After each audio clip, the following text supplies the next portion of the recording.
অবশেষে জনসম্মুখে ক্ষমা চাইলেন আর্জেন্টিনা বনাম স্পেনের সেই আলোচিত ফাইনাল ম্যাচের রেফারি স্লাভকো ভিনচিচ।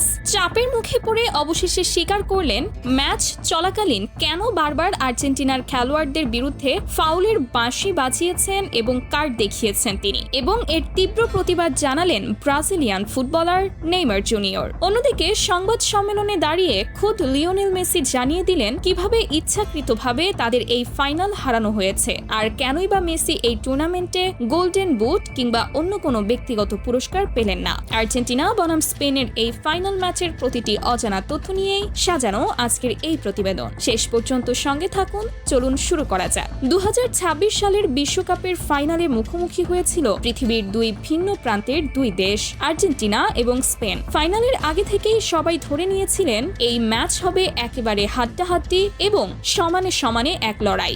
বাংলাদেশ সময় রাত 1টায় শুরু হয় এই মহা গুরুত্বপূর্ণ ফাইনাল। খেলার শুরুটাও হয়েছিল ঠিক তেমনই। আর্জেন্টিনা যথেষ্ট ভালো খেলছিল, স্পেনও নিজেদের সাধ্যমতো ভালো ফুটবল উপহার দিচ্ছিল, কিন্তু খেলার বয়স যখন 10 মিনিট পার হলো তখন থেকেই শুরু হলো এক রহস্যময় পরিবর্তন। আর্জেন্টিনা যেন হঠাৎ করেই নিজেদের স্বাভাবিক খেলার ছন্দ ভুলে গেল। একের পর এক ভুল পাস, উদ্দেশ্যহীন শট, বল কাকে দিচ্ছে কেন দিচ্ছে যেন কিছুই তারা বুঝে উঠতে পারছিল না মাঠে। অন্যদিকে স্পেনের খেলায় ছিল এক অন্যরকম সৌন্দর্য।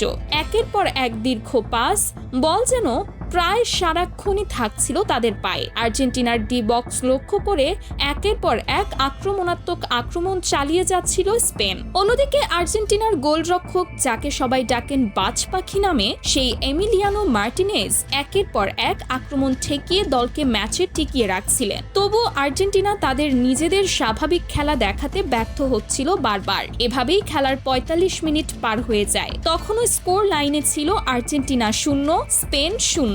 সবাই হয়তো ভেবেছিলেন বিরতির পর হয়তো ঘুরে দাঁড়াবে আর্জেন্টিনা, কিন্তু বাস্তবে হলো ঠিক তার উল্টো। বিরতির পর তারা যেন আরো এলোমেলো এবং দিশাহীন ফুটবল খেলতে শুরু করলো। আর্জেন্টিনার মতো একটি বিশ্বকাপ জয়ী দলের কাছ থেকে এমন হতাশাজনক পারফরমেন্স কেউই প্রত্যাশা করেননি। দলের প্রধান কোচ লিওনেল স্কালোনি একের পর এক খেলোয়াড় পরিবর্তন করে পরিস্থিতি সামাল দেওয়ার চেষ্টা করছিলেন, কিন্তু কোনো খেলোয়াড়ই যেন মাঠে নিজেদের স্বাভাবিক খেলাটা তুলে ধরতে পারছিলেন না। এদিকে শুরু থেকেই রেফারির সিদ্ধান্তগুলো নিয়ে জন্ম নিতে শুরু করেছিল প্রশ্ন।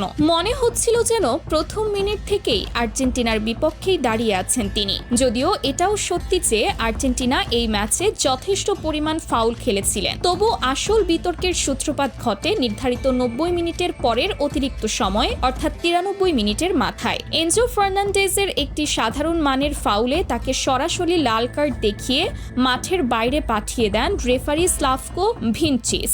লাল কার্ডের সিদ্ধান্তের সঙ্গে সঙ্গেই মাঠে থাকা লিওনেল মেসি সহ বাকি খেলোয়াড় এবং মাঠের বাইরে থাকা কোচ লিওনেল স্কালোনি তীব্র প্রতিবাদ জানান। তারা দাবি করেন VAR প্রযুক্তির মাধ্যমে সিদ্ধান্তটি আরেকবার পর্যালোচনা করা হোক, কিন্তু রেফারি সেই দাবিতে কর্ণপাত করেননি। নিজের সিদ্ধান্তে অনড় থেকে লাল কার্ড প্রত্যাহার করেননি একবারের জন্য। এই মুহূর্ত থেকেই আর্জেন্টিনার খেলা আরও তলানিতে গিয়ে ঠেকে। স্পেনের মতো এত সুসংগঠিত এবং গোছানো একটি দলের বিপক্ষে মাঠে একটি খেলোয়াড় কম নিয়ে খেলাটা আর্জেন্টিনাকে ভেতর থেকে কুড়ে কুড়ে খেতে শুরু করে। ঠিক এই সুযোগেই স্পেনের ফরওয়ার্ড ফেরান তোরেস গার্সিয়ার একটি গোলে এগিয়ে যায় স্পেন। স্কোর লাইন তখন দাঁড়ায় 1-0। মাঠে থাকা লিওনেল মেসিকে সেদিন যেন নিজের চেনা ছন্দেই খুঁজে পাওয়া যাচ্ছিল না। মাঝে মধ্যে পায়ে বল এলেও নিজের সবটুকু দিয়ে চেষ্টা করেও বলটি স্পেনের গোলবারের দিকে সঠিকভাবে পাঠানোর সুযোগ তৈরি করতে পারছিলেন না তিনি। অন্যদিকে স্পেন তাদের আক্রমণাত্মক ফুটবল চালিয়েই যাচ্ছিল, আর 10 জনের আর্জেন্টিনা পড়ে যায় এক গভীর সংকটে। রক্ষণ সামলাবে নাকি আক্রমণে মন দেবে, সেই সিদ্ধান্তহীনতাই যেন গ্রাস করে ফেলেছিল পুরো দলকে। শেষ পর্যন্ত অতিরিক্ত সময়ের শেষ দিকে বেশ কয়েকটি সুযোগ তৈরি করলেও কোনোভাবেই সেগুলো কাজে লাগাতে পারেনি আর্জেন্টিনা। অবশেষে রেফারির দীর্ঘ বাঁশির সঙ্গে সঙ্গে বিশ্বকাপের ট্রফি হারিয়ে ফেলেন আর্জেন্টিনা, আর ট্রফি নিজেদের নামে লিখিয়ে নেন স্পেন। মাঠের এক প্রান্তে তখন স্পেনের খেলোয়াড়দের উদযাপন, গ্যালারি ভর্তি দর্শকদের উচ্ছ্বাস, আর অন্য প্রান্তে মাটিতে বসে অঝরে কাঁদছেন লিওনেল মেসি। এই দৃশ্য স্টেডিয়ামে উপস্থিত হাজার হাজার দর্শক এবং টেলিভিশনের পর্দার সামনে বসে থাকা বিশ্বজুড়ে কোটি কোটি আর্জেন্টাইন সমর্থকের চোখ অশ্রুসিক্ত করে তোলে। আর্জেন্টাইন খেলোয়াড়রাও তখন নিজেদের কান্না সামলাতে পারছিলেন না। নিজেদের সবটুকু উজাড় করে দিয়েও তারা যেন লিওনেল মেসির শেষ ইচ্ছেটুকু পূরণ করতে পারলেন না। ম্যাচ শেষ হতে না হতেই শুরু হয়ে যায় ব্যাপক বিতর্ক। রেফারির এমন সিদ্ধান্ত কোনোভাবেই মেনে নিতে পারছিলেন না খোদ লিওনেল মেসি নিজেই। সংবাদ সম্মেলনে তিনি স্পষ্ট ভাষায় জানান, স্পেন তাদের সেরাটাই দিয়ে খেলেছে এবং তারা এই শিরোপার যোগ্য দাবিদার। কিন্তু রেফারির এমন একতরফা সিদ্ধান্ত কখনোই মেনে নেওয়া যায় না। মেসি আরও বলেন, ফাইনালের মতো এত গুরুত্বপূর্ণ একটি ম্যাচে লাল কার্ডের মতো এমন কড়া সিদ্ধান্ত নেওয়ার আগে বিষয়টি আরও গভীরভাবে পর্যালোচনা করা উচিত ছিল। এদিকে ফুটবল বিশ্লেষকরা আরও একটি বিতর্কিত দিক নিয়ে আলোচনা শুরু করছেন। তারা বলছেন, পুরো টুর্নামেন্ট জুড়ে সর্বোচ্চ 8টি গোল করা লিওনেল মেসিরই প্রাপ্য ছিল গোল্ডেন বুট পুরস্কার। অথচ ফাইনালের আগ পর্যন্ত এই টুর্নামেন্টে মেসি ছিলেন সর্বোচ্চ গোলদাতা। কিন্তু এর ঠিক পেছনেই লুকিয়ে আছে এক বড় ধরনের রাজনীতির গন্ধ। বিশ্বকাপের ঠিক আগের দিন অনুষ্ঠিত ব্রোঞ্জ পদক নির্ধারণী ম্যাচে মুখোমুখি হয়েছিল ফ্রান্স এবং ইংল্যান্ড। সেই ম্যাচে ফ্রান্স করে 6টি গোল আর ইংল্যান্ড করে 4টি গোল। অথচ পুরো টুর্নামেন্টে ফ্রান্স যেখানে ফাইনালে স্পেনের বিপক্ষে 1টি গোলও করতে পারেনি আর ইংল্যান্ড আর্জেন্টিনার কাছে 2-1 গোলে হেরে বিদায় নিয়েছিল, সেখানে হঠাৎ এই ব্রোঞ্জ পদকের ম্যাচে এত বিপুল সংখ্যক গোল হওয়াটা বিশ্লেষকদের কাছে বেশ সন্দেহজনক মনে হচ্ছে। অনেকেই মনে করছেন এই ম্যাচটি মূলত সাজানো হয়েছিল মেসির গোল্ডেন বুট বাতিল করার উদ্দেশ্যেই। এমনভাবে সেই ম্যাচ খেলা হয়েছে যাতে ফরাসি তারকা কিলিয়ান এমবাপ্পে সহজেই একাধিক গোল করে নিজের সংখ্যা বাড়িয়ে নিতে পারে এবং মেসির হাত থেকে গোল্ডেন বুট পুরস্কারটি ছিনিয়ে নিতে পারে, এমনটাই ধারণা করছেন ফুটবল বিশ্লেষকরা। বিশ্লেষকরা আরও বলছেন, গোল্ডেন বুট না হয় কিলিয়ান এমবাপ্পে বেশি গোল করে নিয়ম মেনেই জিতে নিয়েছেন, তাতে কারো তেমন আপত্তি নেই। কিন্তু পুরো টুর্নামেন্টে 8 গোল আর 4টি অ্যাসিস্ট করা সত্ত্বেও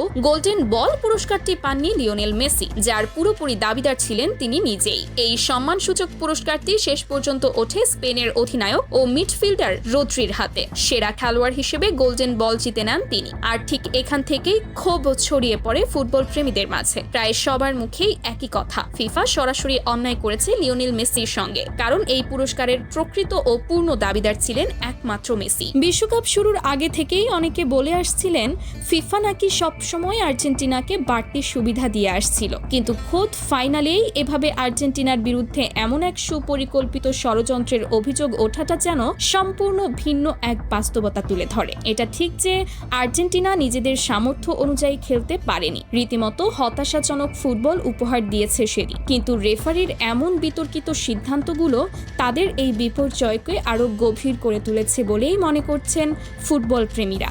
এই ঘটনার পর থেকেই বিশ্বজুড়ে ফুটবল সমর্থকদের মধ্যে তুমুল বিতর্ক চলছে। একদল বলছেন, খেলাধুলায় এমন পরিকল্পিত প্রভাব বিস্তারের অভিযোগ যদি সত্যি হয় তাহলে তা ফুটবলের প্রতি মানুষের বিশ্বাসকেই নাড়িয়ে দিতে পারে। আবার আরেক দল মনে করছেন, হারের পর এই ধরনের অভিযোগ তোলা স্বাভাবিক এক প্রতিক্রিয়া। বাস্তবে হয়তো আর্জেন্টিনা নিজেদের ব্যর্থতার কারণেই হেরেছে।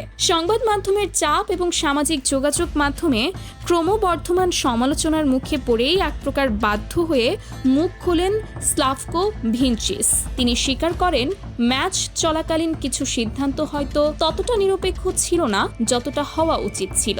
যদিও তিনি সরাসরি কোনো নির্দিষ্ট পক্ষকে সুবিধা দেওয়ার কথা অস্বীকার করেছেন, তবু তার এই স্বীকারোক্তি রীতিমতো বিস্ফোরক প্রতিক্রিয়ার জন্ম দিয়েছে ফুটবল বিশ্বে। অনেকেই প্রশ্ন তুলছেন, ফিফার মতো একটি সংস্থার অধীনে এত বড় একটি টুর্নামেন্টের ফাইনালে এমন বিতর্কিত সিদ্ধান্ত কিভাবে সম্ভব হলো এবং কেন এতদিন পর্যন্ত বিষয়টি ধামাচাপা দেওয়ার চেষ্টা করা হয়েছিল। এই পুরো বিতর্কের মধ্যে ফিফার নীরবতাও প্রশ্নবিদ্ধ হয়ে উঠেছে। সংস্থাটির পক্ষ থেকে এখনো আসেনি কোনো আনুষ্ঠানিক বিবৃতি বা স্পষ্টীকরণ, আর ঠিক এই নীরবতাই আরও উস্কে দিচ্ছে ষড়যন্ত্র তত্ত্বকে। পরিসংখ্যানবিদরা বলছেন, টুর্নামেন্ট জুড়ে মেসির ধারাবাহিকতা এবং গোল সংখ্যা বিবেচনায় নিলে তার চেয়ে বেশি যোগ্য দাবিদার আর কেউ ছিলেন না এই পুরস্কারের জন্য। অথচ শেষ মুহূর্তে ব্রোঞ্জ পদক ম্যাচের সেই ফলাফলের কারণে হিসেব পুরোপুরি বদলে যায়। এই বিষয়টি নিয়ে ফিফার কাছে আনুষ্ঠানিক তদন্তের দাবি জানিয়েছেন বহু সাবেক খেলোয়াড় এবং ফুটবল বিশেষজ্ঞ। তাদের মতে যদি সত্যিই প্রমাণিত হয় যে